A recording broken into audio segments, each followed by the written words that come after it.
Vikramshila IAS coaching institute 14 बीघा ऋषिकेश। राष्ट्रपति का भी भाषण कर रहे थे हम लोग, ठीक है। उसी में आगे बता रहा हूं मैं कि सरकार जो है वो मानव केंद्रित विकास पर बल दे रही है। मानव केंद्रित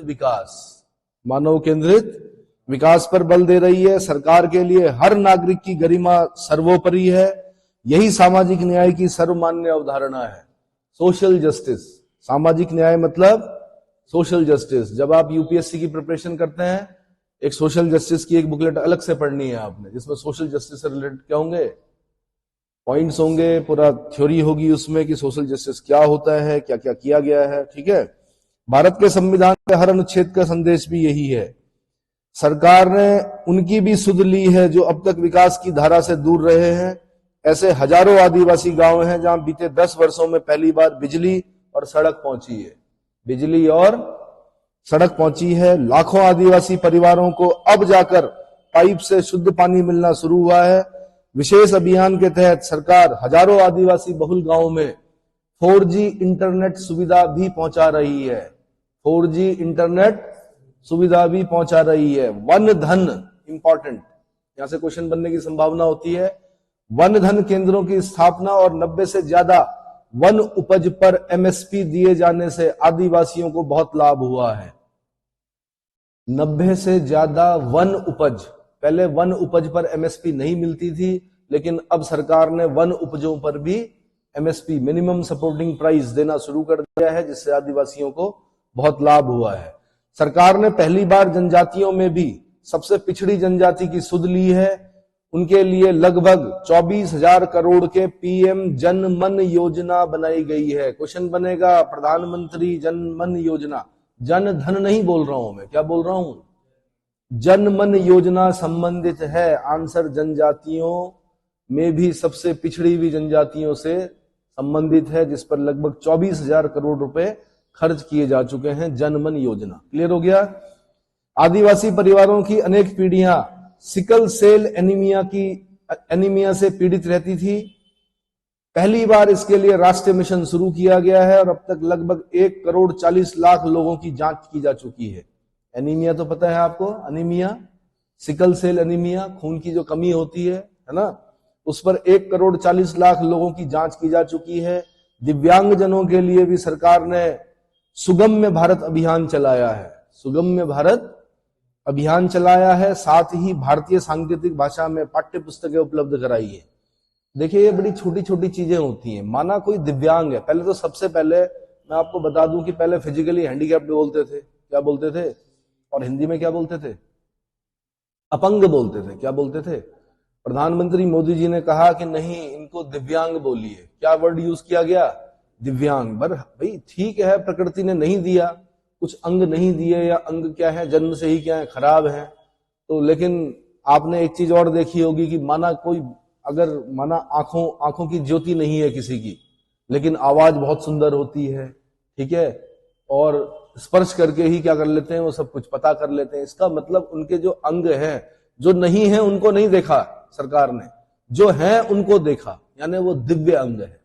यानी अगर आपकी आंखों में ज्योति नहीं है लेकिन कानों में क्या है, इतनी शक्ति है कि आप कानों से और स्पर्श करके ही क्या कर लेते हैं, पहचान लेते हैं। एक आम आदमी नहीं पहचान पाता। समझ में आया? हाँ जी, पहले विकलांग बोलते थे, बिल्कुल। तो विकलांग शब्द अच्छा नहीं है, नेगेटिव वर्ड है, उनके लिए दिव्यांग वर्ड यूज किया। ये बड़ी अच्छी पहल थी। दूसरी बात मैंने कहा सुगम्य भारत अभियान। भाई ठीक है, आप बड़ी बिल्डिंग, माना एक हॉस्पिटल ही है, अब माना किसी के पैर सही नहीं है तो वो कैसे जाएगा, ये बताइए। उसके लिए क्या करना है? उसके लिए एक तो सीढ़ियों से एक आम आदमी जा सकता है, लेकिन माना कोई अगर व्हील चेयर पे है तो कैसे जाएगा? तो इसलिए अब जितनी भी प्राइवेट हो या सरकारी हो, हॉस्पिटल हो, एयरपोर्ट हो, आपके जितने भी या माना किसी के अगर पैर खराब हैं, ठीक है, वो बस में कैसे चढ़ेगा? तो उसके लिए भी क्या किया गया, प्रयास किए गए हैं कि भाई उन व्यक्तियों को अगर बस में सफर करना है तो उसके लिए सुगम्य भारत अभियान, यानी हर जगह पे जितनी भी बिल्डिंग बनेंगी अब दिव्यांगों को भी ध्यान में रखकर बनाना पड़ेगा। क्या करना पड़ेगा? इतना समझ में आ गया? तो और मैंने पढ़ाए भी हैं, मेरे पास भी कुछ दिव्यांग पढ़े हैं। धन की कमी के कारण नहीं बना पाए हम लोग, क्योंकि हम लोगों ने तो दूसरे से लिया है ना। लेकिन अगर 3 मंजिल सीढ़ी चढ़नी है तो एक वास्तव में अगर देखा जाए तो एक दिव्यांग व्यक्ति कैसे आएगा अगर किसी के पैर क्या है। कायदे से हर एक व्यक्ति को इस चीज पर सोचना चाहिए। और क्या, सुगम्य भारत अभियान के तहत जितनी भी बिल्डिंगों का निर्माण होगा, जितनी भी चीजें बनेंगी, वो किसके हिसाब से बननी चाहिए, ठीक है, चाहे वो एटीएम हो चाहे कोई भी चीज हो। तो भाई सुगम्य भारत अभियान चलाया है, साथ ही भारतीय सांकेतिक भाषा में पाठ्य पुस्तकें उपलब्ध कराई है। ट्रांसजेंडर्स जिन पर कभी नहीं देखा गया, जिनको समाज से अलग रखा गया हमेशा, ट्रांसजेंडर्स को समाज में सम्मानजनक स्थान दिलाने और उनके अधिकारों के संरक्षण हेतु भी कानून बनाया गया है। ये बड़ी बात है भाई। क्या है, बड़ी बात है कि ट्रांसजेंडर्स को समाज में सम्मानजनक स्थान दिलाने और उनके अधिकारों के संरक्षण हेतु भी कानून बनाया गया है।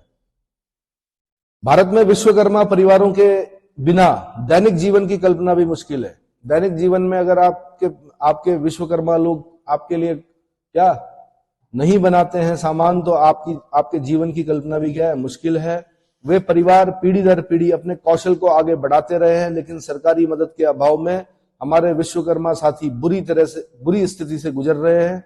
सरकार ने ऐसे विश्वकर्मा परिवारों की भी सुध ली है। अभी तक प्रधानमंत्री विश्वकर्मा योजना से 84 लाख से ज्यादा लोग जुड़ चुके हैं। कितने? 84 लाख से ज्यादा लोग जुड़ चुके हैं। विश्वकर्मा पता है ना आपको? जिस दिन विश्वकर्मा दिवस होता देखा होगा आपने कि उस दिन कई लोग काम नहीं करते हैं। उस दिन जो उनके औजार होते हैं, टूल्स होते हैं, उनकी पूजा करते हैं। इस देश की परंपरा है यहाँ पर, है ना। रेहड़ी ठेले फुटपाथ पर काम करने वाले साथी भी दशकों से अपने हाल पर छोड़ दिए गए थे। रोज पुलिस आती थी, मारती थी, उनका सामान उठाती थी, है ना। क्या करती थी भाई, यहां से हटा दिया, वहां से हटा दिया, तो जाए कहां रेहड़ी ठेले वाला, फुटपाथ वाला। तो सरकार ने पीएम स्वानिधि योजना, बहुत इंपॉर्टेंट क्वेश्चन आपसे ऐसे पूछेगा कि पीएम स्वानिधि योजना का संबंध है, तो आपने बोलना रेहड़ी ठेली और फुटपाथ पर काम करने वाले साथियों के लिए है। पीएम स्वानिधि योजना द्वारा उनको बैंकिंग से जोड़ा गया है। इस योजना के तहत अब तक 10,000 करोड़ से अधिक की राशि के ऋण दिए जा चुके हैं। छोटे छोटे ऋण मिलते हैं। अब भाई कोई रेहड़ी लगा रहा है तो कितना, कोई करोड़ों का ऋण थोड़े मांग रहा है विजय माल्या की तरह। कितना मांगेगा? 5,000, 10,000, 20,000, 50,000, इतना ही तो मांगेगा। तो मिल रहा है, किससे मिल रहा है? पीएम स्वानिधि योजना से मिल रहा है। तो रुपए 10,000 करोड़ से अधिक की राशि के ऋण दिए जा चुके हैं। सरकार ने इन पर भरोसा करते हुए बिना संपार्श्विक यानी कोलेटरल के ऋण दिया है। कोलेटरल के, भैया ऐसा होता है ना, ऋण लेने जाओगे बैंकों में तो बहुत सारी फॉर्मेलिटीज करनी होती है। क्या करनी होती है? आप सरकारी कर्मचारी भी है तो आपको 2 तो गवाह चाहिए होते हैं, ठीक है, उनका आधार कार्ड, उनकी क्या मतलब आपके गारंटर चाहिए होते हैं। सरकारी कर्मचारी होने के बाद भी 2 सरकारी कर्मचारी और चाहिए जिनका उस बैंक में खाता हो। लेकिन इनके लिए जो ऋण की व्यवस्था की गई है वो संपार्श्विक यानी कोलेटरल के ऋण दिया। उस भरोसे को मजबूत करते हुए अधिकांश लोगों ने ऋण तो वापस किया ही, अगली किस्त का भी लाभ उठाया। इस योजना से अधिकतर लाभार्थी दलित, पिछड़े, आदिवासी और महिलाएं हैं। क्या हैं? महिलाएं हैं भाई। सबका साथ, सबका विकास, सबका विश्वास और सबका प्रयास के मंत्र पर चल रही सरकार समाज के हर वर्ग को उचित अवसर देने में जुटी है। पहली बार सामान्य वर्ग के गरीब को आरक्षण की सुविधा दी गई। ईडब्ल्यूएस सुना है आपने, इकोनॉमिक वीकर सेक्शन। आज तक ये माना जाता था कि सिर्फ क्या है आरक्षण, केवल क्या अनुसूचित जाति, जनजाति, अन्य पिछड़ा वर्ग, भूतपूर्व सैनिक, ठीक है, दिव्यांग, इन लोगों को मिलता था। लेकिन भाई सामान्य वर्ग में भी तो गरीब हो सकता है आदमी, वो भी तो मुख्य धारा से अलग रह सकता है अभाव में। उसको भी ईडब्ल्यूएस की सुविधा दी गई है, आरक्षण की सुविधा दी गई है। मेडिकल में ग्रेजुएशन और पोस्ट ग्रेजुएशन के लिए ओबीसी के केंद्रीय कोटे के तहत दाखिले में 27% आरक्षण सुनिश्चित किया गया है। मेडिकल में ग्रेजुएशन और पोस्ट ग्रेजुएशन के लिए भी ओबीसी के केंद्रीय कोटे के तहत दाखिले में 27% का आरक्षण सुनिश्चित किया गया है। राष्ट्रीय पिछड़ा वर्ग आयोग को संवैधानिक दर्जा दिया गया है। राष्ट्रीय पिछड़ा वर्ग आयोग, हम अनुसूचित जाति आयोग पढ़ते थे 338 में, 338A में हम अनुसूचित जनजाति आयोग पढ़ते थे। लेकिन अब आपने 338B, भारतीय संविधान के आर्टिकल 338B में अन्य राष्ट्रीय पिछड़ा वर्ग आयोग पढ़ना है। क्या पढ़ना है? पहले सिर्फ ये बोला गया था 340 में कि राष्ट्रपति ऐसा कर सकता है, पिछड़े वर्ग की दशाओं का अन्वेषण करने के लिए एक आयोग गठित कर सकता है, लेकिन अब उसको संवैधानिक दर्जा दिया जा चुका है। क्लियर हो गया? सरकार ने बाबा साहब अंबेडकर से जुड़े 5 स्थानों को पंच तीर्थ के रूप में विकसित किया है। किस रूप में? पंच तीर्थ का संबंध है आंसर बाबा साहब अंबेडकर से जुड़े 5 स्थान। आज देश भर में आदिवासी स्वतंत्रता सेनानियों के लिए समर्पित 10 संग्रहालय बनाए जा रहे हैं। अब तक स्वतंत्रता संग्राम सेनानी आपने कुछ गिने चुने पड़े हैं, अब हर जो बड़े स्वतंत्रता संग्राम सेनानी थे जिन्हें इतिहास के पन्नों में दबा दिया गया था, उनके लिए भी संग्रहालय बने हैं। वहां जाकर आप क्या कर सकते हैं? अपना पूरा इतिहास देख सकते हैं, और उन्होंने जो अपने प्राण न्यौछावर किए आप लोगों के लिए, उन सबकी क्या है, लिखा हुआ है वहां पर आदिवासी स्वतंत्रता सेनानी। सरकार ने ऐसे क्षेत्रों को भी पहली बार विकास से जोड़ा है जो दशकों तक उपेक्षित रहे। देश की सीमाओं से सटे गांवों को देश के अंतिम गांव माना जाता था। पहले बोलते थे माणा अंतिम गांव है, मणिभद्रपुर बद्रीनाथ से आगे पड़ता है, लेकिन सरकार ने कहा कि नहीं, इन्हें देश का पहला गांव माना जाए। क्या माना जाए? तो आज देश का पहला गांव क्या है? मणिभद्रपुर या माणा है, जहां पर भीम पुल भी है, सरस्वती नदी है, जहां पर कौन सा प्रयाग है? अलकनंदा और सरस्वती का संगम होता है जहां पर। कौन सा प्रयाग? केशव प्रयाग। कौन सा प्रयाग? गणेश प्रयाग आपका त्रिहरी में हो गया, टिहरी भागीरथी विलंगना पर, और केशव प्रयाग कहां हो गया आपका? सरस्वती और अलकनंदा के संगम पर। ठीक है, कभी जल पी के देखना सरस्वती नदी का, क्या इतना शुद्ध और इतने मिनरल्स, और सबसे बड़ी नाम सरस्वती है, बुद्धि है ना। चलिए जब जाएंगे तो चलिए, तो भाई इन गांवों के विकास के लिए वाइब्रेंट विलेज प्रोग्राम शुरू किया गया। सीमांत गांव जिनको अंतिम माना जाता था, तो ये दृष्टि का होता है भाई, जैसी दृष्टि वैसी सृष्टि। जैसा आप देखोगे, किसी ने उसको लास्ट देखा, किसी ने उसको पहला देखा, और जो अच्छे वाइब्रेशन आ रहे हैं वो पहला देखकर आ रहे हैं। उनको भी क्या होगा, पहले कॉन्फिडेंस तो ऐसे ही लूज हो जाता था कि हम कहाँ हैं, कि हम अंतिम गांव में हैं। कहाँ है? अंतिम गांव में है। तो वैसे ही कई लोगों को टेंशन हो जाती थी कि भाई अंतिम गांव में है, पता नहीं क्या होगा, लेकिन इतने से भी कॉन्फिडेंस बढ़ता कि हम पहले गांव में। क्या है? पहले गांव में है। नहीं होता, लाइन पे जब लगते हैं सबसे आगे अगर आप खड़े हैं तो कॉन्फिडेंस रहेगा आपको कि नंबर आने वाला है। अंतिम होंगे तो परेशान हो जाओगे। ठीक है, वाइब्रेंट विलेज प्रोग्राम शुरू किया गया। अंडमान निकोबार और लक्षद्वीप जैसे हमारे दूर सुदूर के द्वीप समूह भी विकास से वंचित थे। इस सरकार ने इन द्वीपों में भी आधुनिक सुख सुविधाओं के निर्माण किया। वहां सड़क, हवाई यातायात, तेज इंटरनेट की सुविधाएं पहुंचाई। और आपको तो पता ही, अभी कुछ समय पहले लक्षद्वीप को भी अंडर वाटर ऑप्टिकल फाइबर से जोड़ा गया है। इससे स्थानीय लोगों के साथ ही पर्यटकों को भी सुविधा होगी। ठीक है, प्रधानमंत्री लक्षद्वीप गए, वहां पर थोड़ा सा एक चेयर लगाकर बैठे, और एक देश में खलबली मच गई कि ओहो क्या हो गया, हमारा पर्यटन क्या होता है, खत्म होता है। क्या होता है? इसको बोलते हैं साख। क्या बोलते हैं? और देखना आने वाले समय में वो सारी सुख सुविधाएं आपको लक्षद्वीप और अंडमान निकोबार में मिलेंगी, जो आप लोग सिंगापुर, जो आप मालदीव, जो आप कहां यूएई तो खैर अभी वहां तक पहुंचने में टाइम लगेगा, बट मालदीव, सिंगापुर जैसी सारी सुविधाएं आपको कहां मिलेंगी? लक्षद्वीप में मिलेंगी। आने वाले समय में देखिए निवेश आना शुरू हो चुका है। इससे स्थानीय लोगों के साथ ही पर्यटकों को भी सुविधा होगी। स्थानीय लोगों को रोजगार मिलेगा, वो लोग समृद्ध होंगे, और पर्यटकों को भी सुविधा मिलेगी। सरकार द्वारा आकांक्षी जिला कार्यक्रम के तहत देश के 100 से अधिक जिलों में विकास को प्राथमिकताएं दी गई हैं। इस कार्यक्रम की सफलता को देखते हुए सरकार ने आकांक्षी ब्लॉक कार्यक्रम भी शुरू किए हैं। कौन से? आकांक्षी ब्लॉक कार्यक्रम। आकांक्षी जिला कार्यक्रम तो चल ही रहे थे, जिले से ऊपर क्या होता है? ब्लॉक होता है। क्या होता है? ब्लॉक, है ना?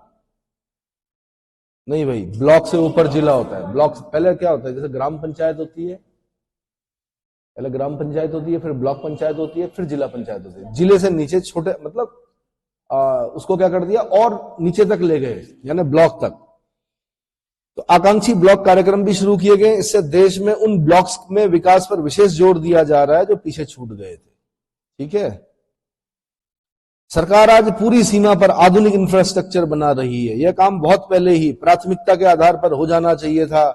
आतंकवाद हो या विस्तारवाद, विस्तारवाद समझ रहे हो, चीन की विस्तारवादी नीति है, पत्थर आगे आगे करते रहते हैं वो चाइनीज, है ना, इतना आगे करते रहते हैं और अपनी सीमा को क्या करते थे, बढ़ाते रहते हैं। अब नहीं भैया, ठीक है, एलएसी है, लाइन ऑफ एक्चुअल कंट्रोल है। भारत और चीन की सीमा को क्या बोलते हैं, आईटीबीपी हमारी क्या कर रही है, वहां पर तैनात है, ठीक है। सेना हमारी, उसको खुली छूट दे दी गई है कि अगर वो पत्थर इधर करते हैं तुम भी क्या करो, उधर कर दो भाई, है ना। गोलियां नहीं चलती हैं एलएसी पर, लेकिन अभी कुछ समय पहले गलवान में आपने देखा होगा कि घटना घटित हुई जिसमें हमारे जवान शहीद हुए। हमने भी उनके जवानों को क्या किया, मुंह तोड़ जवाब दिया, ठीक है। तो अब चीन समझ गया कि अब नहीं, ये 62 वाला भारत नहीं है, ये नया भारत है। क्या है? तो आतंकवाद हो या विस्तारवाद, भारतीय सेनाएं आज जैसे को तैसा, टिट फॉर टैट, सठे सठ्यम समाचरित, सठ के साथ सठता का ही व्यवहार होना चाहिए, सठ के साथ सठता का व्यवहार होना चाहिए, जैसे को तैसा की नीति के साथ जवाब दे रही है। भारत के तेज विकास को लेकर आज दुनिया की हर एजेंसी आश्वस्त है। राष्ट्रीय और अंतर्राष्ट्रीय एजेंसियां जो कि आकलन कर रही हैं, उनका आधार भारत की नीतियां हैं।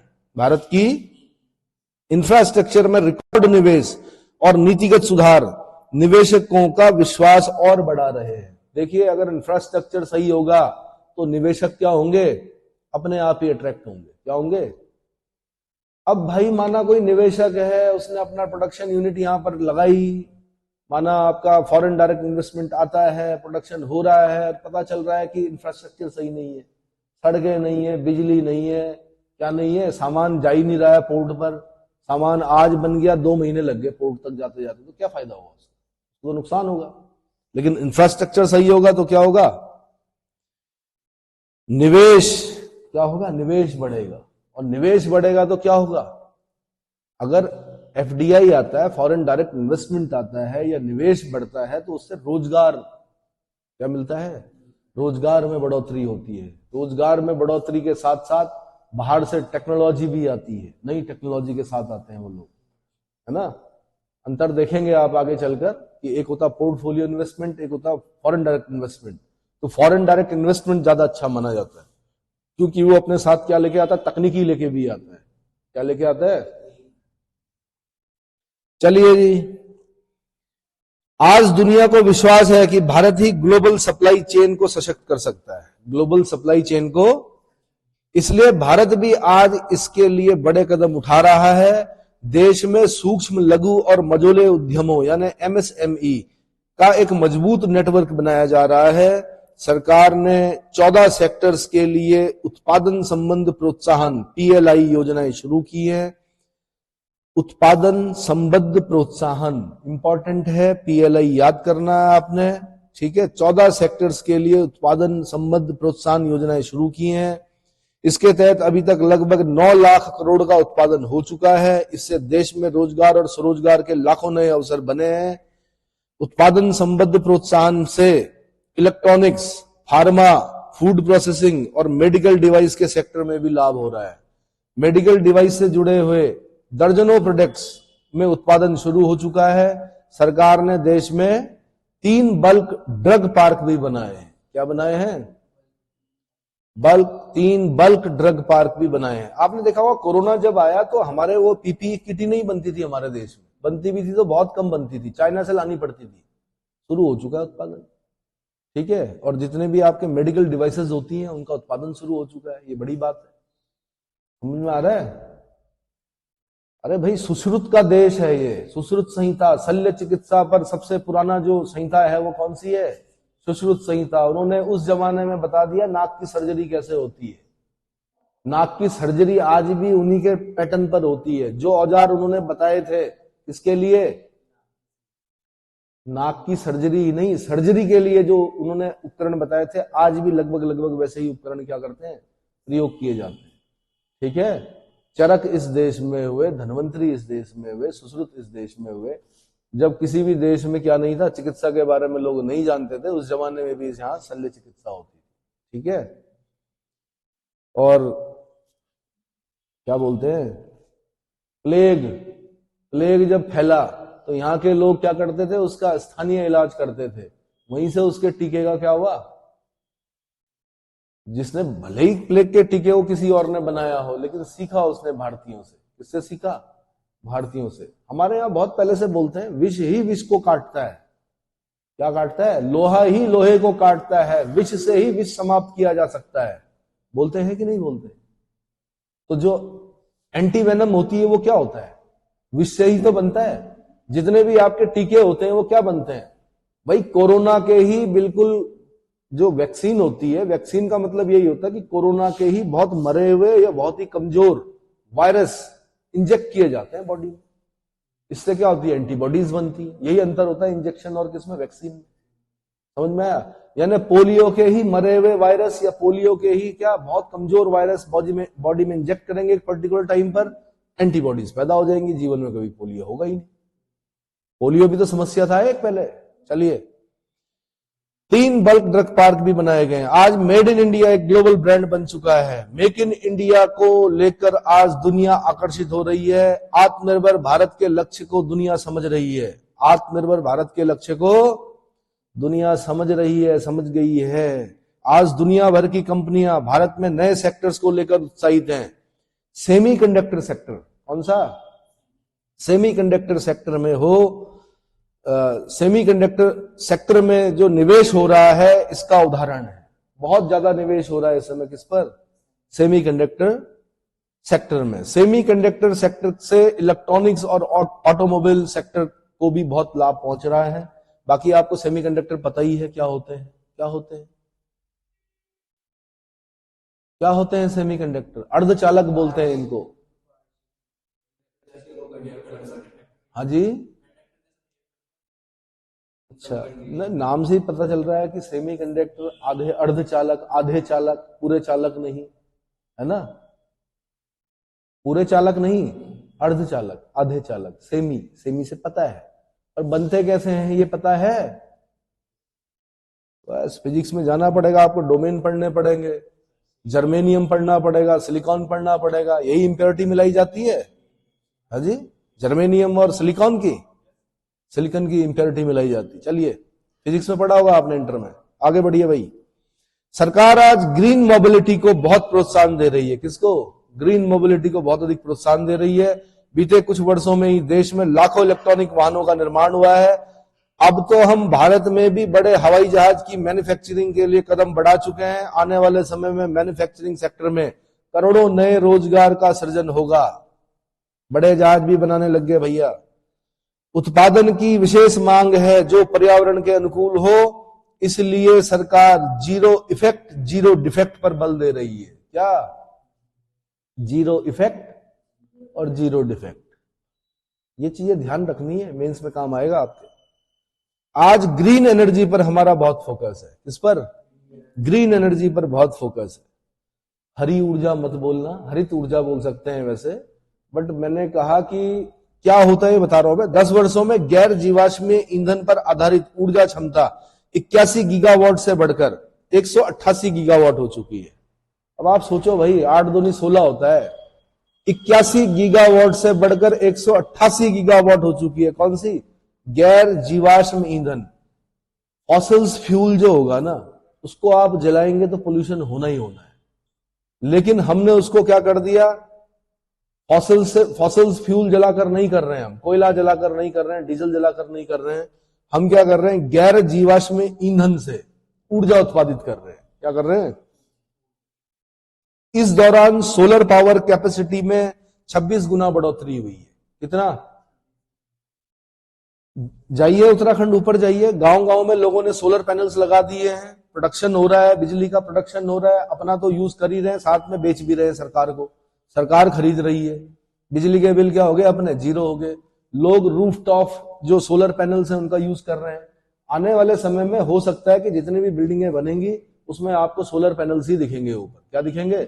और ये जो आप बिजली बाहर से जो अभी तक खरीद रहे थे, ये जरूरत नहीं पड़ेगी आप लोगों को। और सरकार आपको रोजगार का भी मौका दे रही है। क्या कर रही है? कह रही है कि अगर आपके खेत ऐसे हैं जो कि सूर्य की तरफ है तो आप सोलर पैनल्स लगाइए, बिजली पैदा कीजिए और क्या कीजिए? हम खरीदेंगे आपसे बिजली। क्या करेंगे? तो लोग कमा रहे हैं, अच्छा कमा रहे हैं। ठीक है। इसी तरह पवन और ऊर्जा क्षमता दुगनी हुई है। नवीकरणीय ऊर्जा स्थापित क्षमता की दृष्टि से भारत दुनिया में चौथे नंबर पे। भैया ये याद कर लो, नवीकरणीय रीन्यूएबल एनर्जी स्थापित क्षमता की दृष्टि से भारत दुनिया में कौन से नंबर पर है? आंसर चौथे नंबर पर है। पवन ऊर्जा क्षमता में भारत चौथे नंबर पर ही है। सौर ऊर्जा क्षमता में भारत 5वें नंबर पर है। कितने नंबर पे है? 5वें नंबर पर है। सौर ऊर्जा क्षमता, सौर ऊर्जा क्षमता में 5वें नंबर पर है। भारत में 2030 तक अपनी स्थापित क्षमता का 50% गैर जीवाश्म ईंधन को पूरा करने का लक्ष्य रखा है। यहां से क्वेश्चन बनेगा आपका कि हमने अपनी गैर जीवाश्म ईंधन मतलब जो ऊर्जा होगी वो हम 50% ऊर्जा, अगर हम क्या कर रहे हैं 100 टोटल मान लें कि 100 ऊर्जा उत्पादित हो रही है, उसमें से 50 जो प्रतिशत ऊर्जा होगी यानी 50 जो होगी वो गैर जीवाश्म ईंधन से होगी। लेकिन इस टारगेट को हम कब तक पूरा करेंगे? 2030 तक करेंगे। तो आपने 2030 याद रखना है। क्या याद रखना है? और एक आपने 50% याद रखना है। क्या याद रखना है? एक बार फिर पढ़ लेता हूं मैं कि भारत ने 2030 तक अपनी स्थापित क्षमता को 50% गैर जीवाश्म ईंधन से पूरा करने का लक्ष्य रखा है। बीते 10 वर्षों में 11 नए सोलर पार्क बने हैं। 11 नए सोलर पार्क, कितने? 11 नए सोलर पार्क बन चुके हैं। 9 सोलर पार्कों पर आज काम चल रहा है। ठीक है। घर की छत पर सोलर एनर्जी उपलब्ध कराने की एक नई योजना घोषित की गई है। इसके तहत 1 करोड़ परिवारों को मदद दी जाएगी। इससे बिजली का बिल भी कम होगा और अतिरिक्त बिजली की खरीद विद्युत बाजार में की जाएगी। विद्युत बाजार में की जाएगी। परमाणु ऊर्जा के क्षेत्र में भी बहुत तेजी से काम किया जा रहा है। सरकार ने 10 नए परमाणु ऊर्जा संयंत्रों को स्वीकृति दे दी है। अब आपका काम है कि 10 नए परमाणु ऊर्जा संयंत्र कौन से हैं जिनको सरकार ने अभी इन 10 वर्षों के अंदर क्या किया है? स्वीकृति दी है। कुछ तो बन रहे हैं, कुछ महाराष्ट्र में है। भाई वो पुराने वाले तो चल ही रहे थे। हमारे नरोरा बुलंदशहर के पास परमाणु विद्युत गृह है ना, रावत भाटा राजस्थान में चल रहा था। गुजरात में कौन सा चल रहा था भाई? एक कैगा कर्नाटक में चल रहा था। कुडानकुलम कलपक्कम आपके तमिलनाडु में चल रहे थे, काम कर रहे थे। गुजरात में भी था एक, कौन सा? तो वो जो 10 नए आपके क्या है परमाणु ऊर्जा संयंत्र हैं, उनके नाम आपने याद करने हैं कि अब वो नए कौन से जिनको सरकार ने स्वीकृति दे दी है। ठीक है। हाइड्रोजन एनर्जी, भविष्य का जो ईंधन है वो हाइड्रोजन है। क्या है? अंतर सिर्फ दिक्कत एक है कि विस्फोटक होती है। उसका व्यवस्था की जा रही है कि वो विस्फोटक प्रकृति को क्या करे। हाइड्रोजन ईंधन जिस दिन आ गया तो समझ लीजिए कार्बन एमिशन अपने आप ही क्या हो जाएगा? कम हो जाएगा। क्या हो जाएगा? ठीक है। आने वाले समय में वो दिन दूर नहीं, आप अपने जीते जी देखेंगे कि आप अपनी स्कूटी, बड़ी गाड़ियां, कार, उसमें हाइड्रोजन क्या करेंगे? आप फ्यूल यूज करेंगे। हाइड्रोजन एनर्जी के क्षेत्र में भी भारत तेज गति से आगे बढ़ रहा है। हम अभी तक लद्दाख और दमन एंड दीव में 2 प्रोजेक्ट शुरू कर चुके हैं। हाइड्रोजन एनर्जी से संबंधित प्रोजेक्ट कहां पर चलाए जा रहे हैं?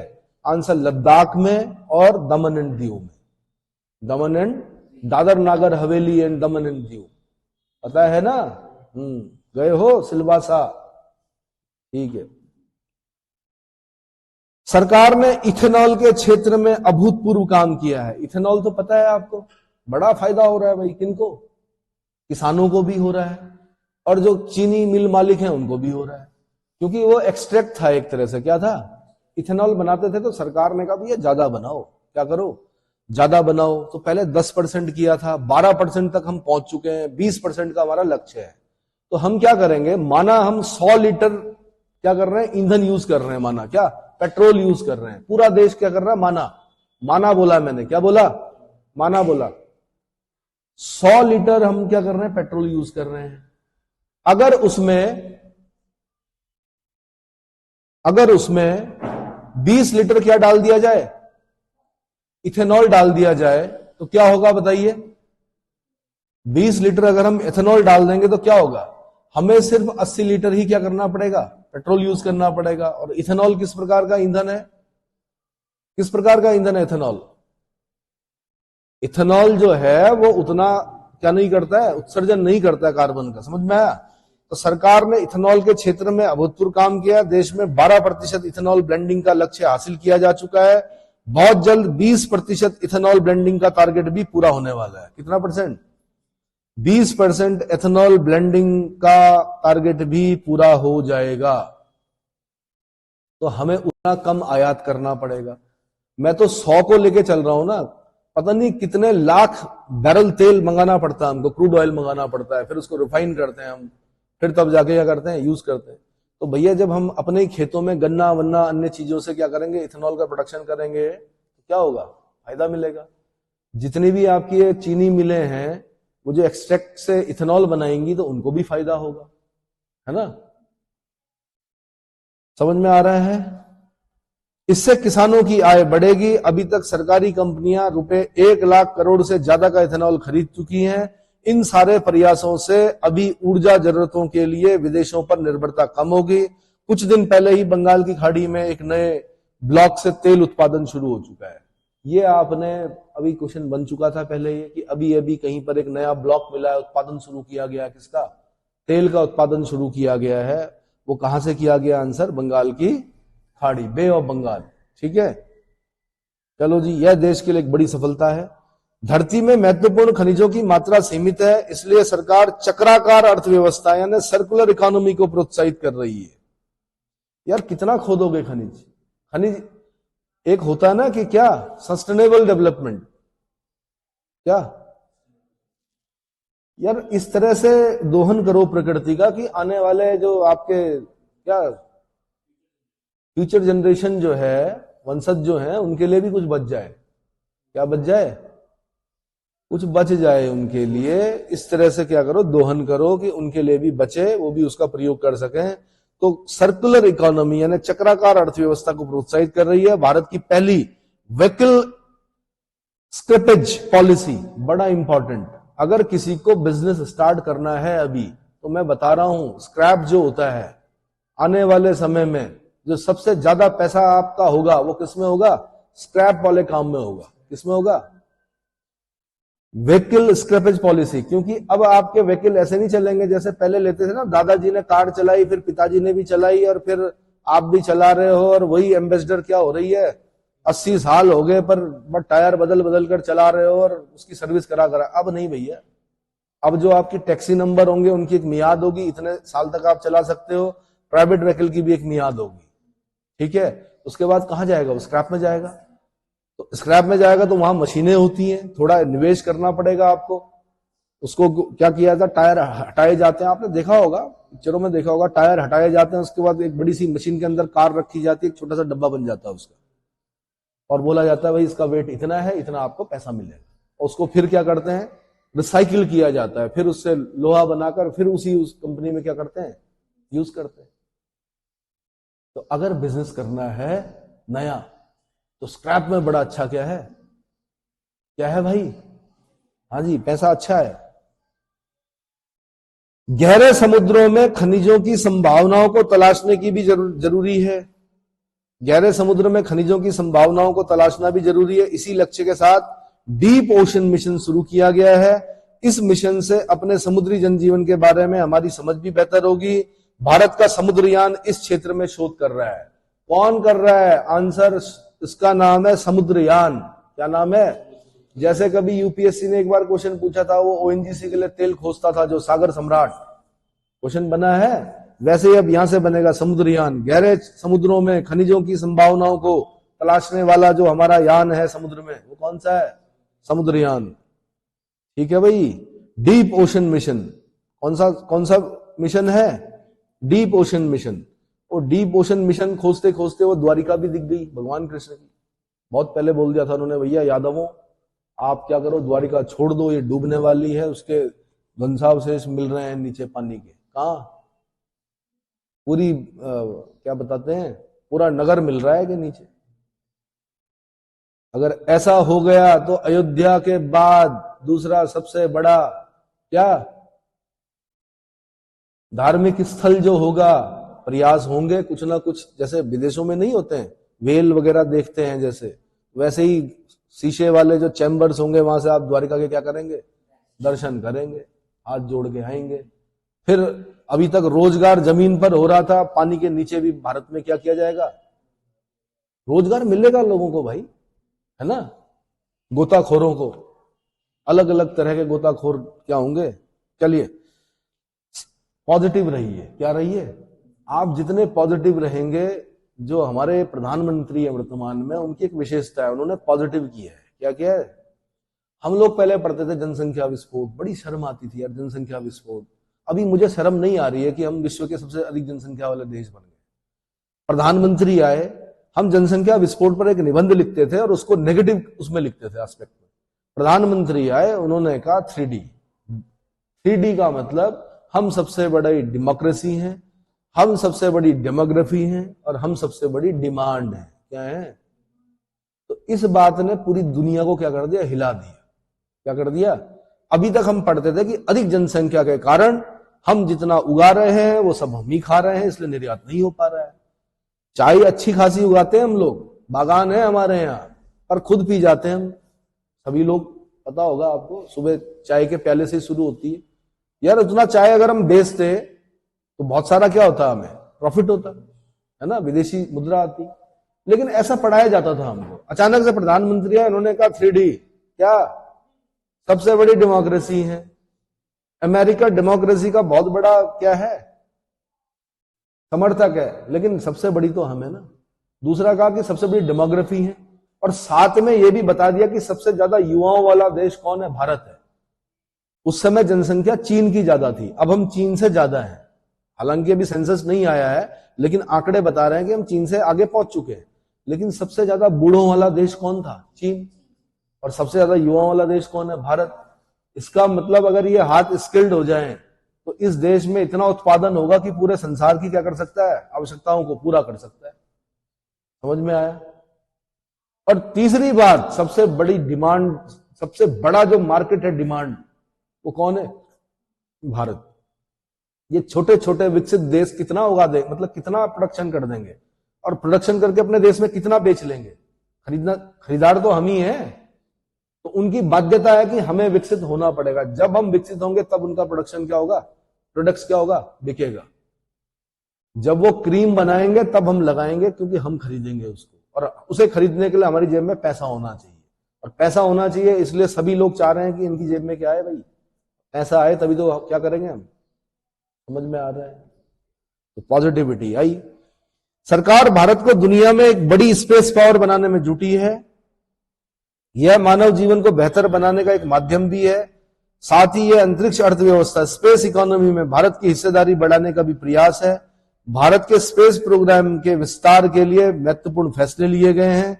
इसके कारण अनेक नए स्पेस स्टार्टअप बने हैं। अब वह दिन दूर नहीं जब भारत का गगनयान अंतरिक्ष में जाएगा। गगनयान, अभी तक आपने चंद्रयान 1 पढ़ा, चंद्रयान 2 पढ़ा, अब आपने गगनयान पढ़ना है।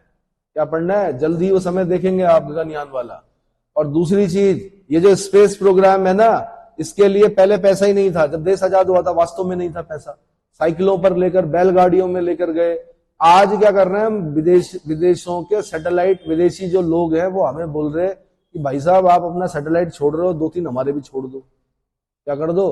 तो उससे आज क्या हो रहा है? प्रॉफिट। मैं देखो आपकी भाषा में समझा रहा हूं। आज प्रॉफिटेबल वो बन गई है इसरो। क्या बन गई है? इसरो आज कमा कर दे रही है किसको? पहले बोलते थे कि सफेद आती है इसरो, क्या है? खा ही रहा है बस, दे कुछ नहीं रहा। लेकिन क्यों नहीं दे रहा यार? आज उड़ीसा में चक्रवात आने से पहले ही पता चल जाता है हमें कि चक्रवात आने वाला है, जनधन की हानि होने से बच जाती है। पहले तो रेडियो में एक वो होता था कि मछुआरे ना जाएं वहां का। आज तो पूरे की पूरी जो तटीय क्षेत्र के लोग हैं उनको शिफ्ट कर दिया जाता है। आज जो जनधन की हानि होती है वो क्या हो गई है? 1-2% रह गई है खाली। वो भी कुछ जिद्दी लोग जो होते हैं, जो नहीं जाते हैं, हटते हैं, है ना। दूसरी चीज, पहले हम पढ़ते थे कि भाई आज बारिश होगी तो पक्का है कि बारिश नहीं होगी, आज बारिश होगी तो बारिश नहीं होगी तो पक्का है कि आज बाढ़ आएगी। पहले ऐसा होता था। लेकिन धीरे धीरे हमने देखा यार, मौसम विभाग भी क्या है, ये 2 दिन पहले ही बता देता है कि भैया उस दिन बारिश है। 2 दिन क्या है, हफ्ते पहले बता देता है कि बारिश है, और वास्तव में बारिश होती है। क्या होती है? तो सब किसका कमाल है? हमारे सैटेलाइट्स का कमाल है। समझ में आ रहा है? और हम इस अंतरिक्ष अर्थव्यवस्था स्पेस इकोनॉमी की तरफ जा रहे हैं भाई। गगनयान भी देखेंगे हम। सरकार ने भारत को दुनिया में अग्रणी डिजिटल अर्थव्यवस्थाओं में से एक बनाया है। इसमें करोड़ों युवाओं को रोजगार मिला है। सरकार का प्रयास है कि चौथी औद्योगिक क्रांति में भारत दुनिया में सबसे आगे रहे। इंडस्ट्रियल रिवोल्यूशन भले ही इंग्लैंड से शुरू हुआ हो, भले ही उन्होंने क्या कर लिया हो, प्रॉफिट कमा लिया हो, लेकिन चौथी औद्योगिक क्रांति जब होगी, फोर्थ इंडस्ट्रियल रिवोल्यूशन जब होगा, तो उसमें भारत क्या करेगा? नंबर 1 पर रहेगा। क्या रहेगा? नंबर 1 पर रहेगा। और हम उनकी तरह कोयले नहीं जलाएंगे, हम उनकी तरह जंगलों को काला नहीं करेंगे, हम उनकी तरह वो उन पेड़ों पर जो छोटे छोटे कीट थे, बताते हैं कि पहले हरे थे पेड़ तो उनका रंग भी हरा था, बाद में उन्होंने इतनी कालिख छोड़ी कि क्या बोलते हैं वो पेड़ काले हो गए, बाद में म्यूटेशन हुआ वो कीड़े भी काले हो गए। हम ऐसा नहीं करेंगे। हम रिन्यूएबल एनर्जी सोर्सेज का प्रयोग करेंगे, उससे हम अपना इंडस्ट्रियलाइजेशन क्या करेंगे। समझ में आया? ठीक है। अच्छा जी, सरकार ने, मैंने बता दिया कि डिजिटल अर्थव्यवस्थाओं में से, अच्छा, चौथी औद्योगिक क्रांति में भी भारत दुनिया में सबसे आगे रहेगा। सरकार ने आर्टिफिशियल इंटेलिजेंस, जितने भी आप लोग लगे हुए हो ना मोबाइल पर, जो 6-8 घंटा देख लेते हो दिन भर में, कृपया आपको मैं राय दूंगा कि ये देखने की बजाय आर्टिफिशियल इंटेलिजेंस पर देखना स्टार्ट कर दीजिए। भविष्य जो है वो किसका है? एआई का है। देखिए, पुराने लोग नहीं कर पाएंगे, पुराने लोगों को फिर नई चीज में आने में बड़ा टाइम लगेगा, लेकिन आप जो नई जनरेशन हो, अगर शौक है मोबाइल पर, तो कृपया आर्टिफिशियल इंटेलिजेंस पर अपना पढ़ना शुरू कर लीजिए ऑनलाइन, जितना भी आप कर सकते हो।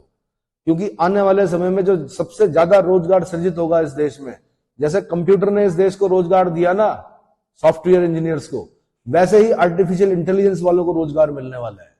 क्या मिलने वाला है? और जिसके पास आर्टिफिशियल इंटेलिजेंस की समझ और सोच होगी, समझ लीजिए वो बिलेनियर क्या, वो मतलब मिलेनियर क्या, वो बिलेनियर भी बनने वाला है। क्या बनने वाला है? बिलेनियर बनने में भी देर नहीं लगेगी आप लोगों को। समझ में आया? ठीक।